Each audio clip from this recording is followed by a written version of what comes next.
법인을 취득하는 건 어때요? 사실 주택은 절대 권해드리고 싶지가 않습니다.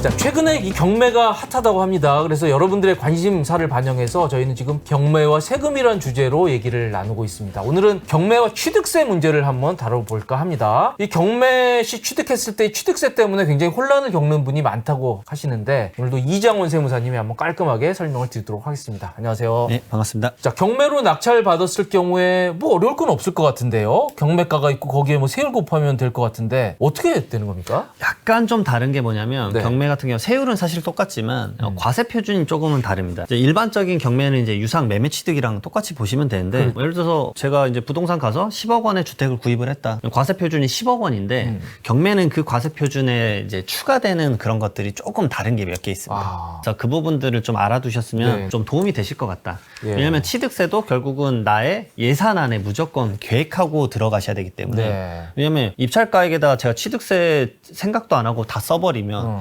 낙찰은 됐지만 취득할 돈이 없어버리면 내 물건으로 가져갈 수가 없고 그 취득세도 사실은 상당한 금액이기 때문에 예산 편성에 무조건 넣어야 되기 때문에 이 정도는 좀 상식으로 네. 알아두시면 도움이 될 것 같습니다. 예. 자, 저기 지금 말씀하시는 게 우리가 보통 집을 살 때는 뭐 10억이라고 그러면 거기에 세율 곱하는데 이게 지금 경매는 플러스 되는 것들이 있단 말이에요. 취득가가 어떤 것들인지 하나하나 좀 자세히 알아보도록 하겠습니다. 우선 제일 먼저 어떤 게 있습니까? 첫 번째로는 대항력 있는 임차인의 보증금입니다. 네. 대항력이 있다라는 건 뭐냐면 임차인이 임차주택의 양수인에게 그 삼자들에게 나는 이거 내용 주장할 수 있다. 법률상 힘을 가지고 있다라는 건데 이 대항력은 전입신고하고 그다음에 주택의 인도를 갖추었을 때 그 다음날 0시부터 이제 결국 대항력을 그렇죠. 갖게 되는 거죠. 그래서 대항력의 날짜가 좀 중요하고 권리 분석하실 때는 근데 결국은 이제 권리를 주장할 수 있기 때문에 대항력이 있으면 예를 들어서 경매 물건이 낙찰이 됐다. 그러면은 전세 보증금에 대해서 그 임차인이 배당 요구를 할 수도 있습니다.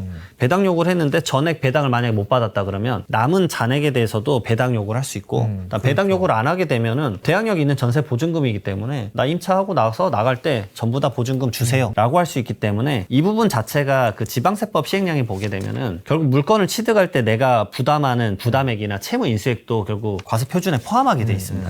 그래서 이 부분도 말 그대로 과세 표준에 좀 고려를 해야 된다. 야, 그것도 그대로 취득세에 반영을 해야 된다 이런 얘기네요. 네, 맞습니다. 네. 그리고 두 번째로는 이제 변제 책임 있는 유치권이라는 게 있는데 사실 이거 주택에 대해서는 유치권이 거의 없기는 해서 상가 같은 게 많죠, 유치권. 네, 상가나 특히나 이제 토지에서 건설 올리고 있을 때 그렇죠. 건설회사 측에서 이제 뭐 이 말 그대로 건설 맡겼던 분이 부도가 났을 때 이제 건설 비용 못 받으니까 그때 유치권을 많이 하는데 네. 허위 유치권도 많이 있고 뭐 그러긴 하겠지만 말 그대로 타인의 물건이나 유가증권을 점유한 자가 그 물건이나 거기서 생긴 채권 가지고 계속 그 변제받을 때까지 이 유치를 할 수 있는 권한이 유치권인데 이 유치권이 있으면은 결국은 내가 이제 이게 실질 유치권이다라고 하면 내가 결국은 승계를 해야 되기 때문에 이 부분도 말 그대로 인수를 해야 되는 부분이라서 이 과세 표준에 포함을 해야 된다. 이것도 포함을 해요. 예. 아무튼 저도 이 취득세 신고를 해보면 그냥 오만 거 다 넣으라 그래요. 정말.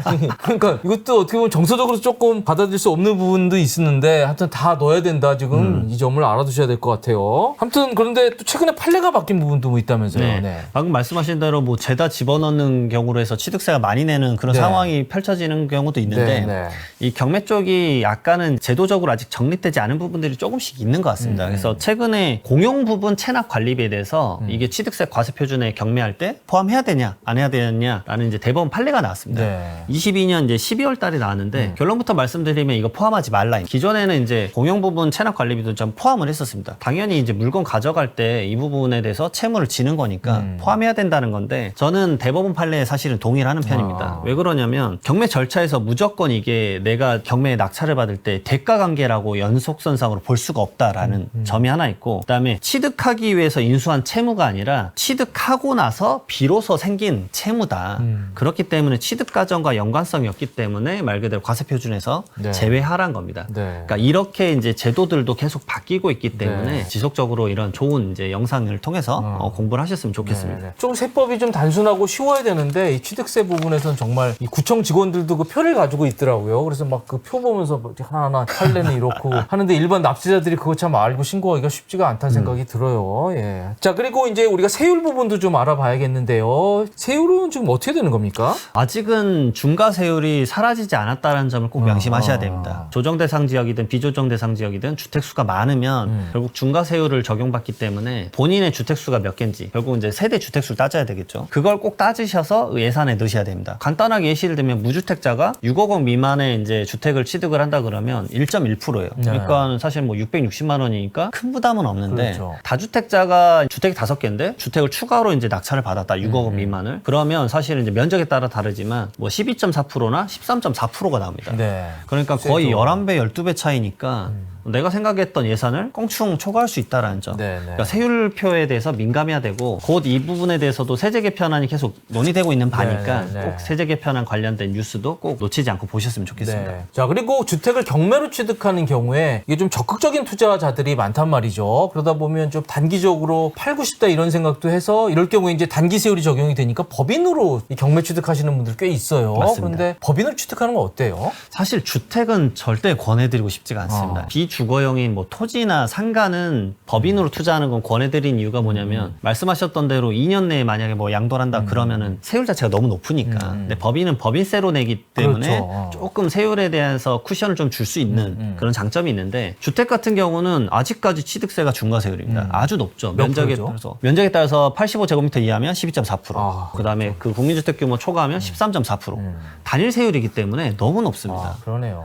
거기다가 종합부동산세. 왜냐하면 빨리 팔리지 않으면 보유를 해야 되는데 과세 기준일인 6월 1일에 법인이 갖고 있어버리면 법인 같은 경우는 사실 기본 공제도 없기 때문에 그렇죠. 종합부동산세에 바로 대해서 그냥. 아주 높은 세율인 단일 세율 2.7% 아니면 5%를 내야 되기 때문에 주택을 법인으로 투자한다, 경매로 낙찰을 받는다. 이거는 사실상 절대 권하고 싶지 않은 방법입니다. 그리고 법인이 주택 팔 때도 법인세 말고도 플러스 되는 게 있죠. 맞습니다. 토지 등 이제 양도소득세라고 해서 추가적으로 세율을 뭐 10%나 20%더 내야 되는 바가 있기 때문에 실상적으로는 그러기에 이제 수익 창출을 하는 거는 적합하지 않다. 주택은 네. 법인으로 하는 거는 좀 권해드리고 싶지 않습니다. 네, 예. 그래서 전반적으로 이 주택에 대한 부동산 세제를 좀 완화하는 추세였는데 유독 이 법인에 대해서는 하나도 풀지 않았어요. 예, 저는 뭐 잘하는 거라고 봅니다. 사실 뭐 실수요보다는 투자 목적이기 때문에 좀 그런 부분에서 뭐 규제가 필요하다 저는 그런 생각이 들더라고요. 예. 자, 저희 지금까지 여러분들이 관심 많으신 이 경매와 관련해서 두 차례에 걸쳐서 이 세금 분야를 집중적으로 알아봤습니다.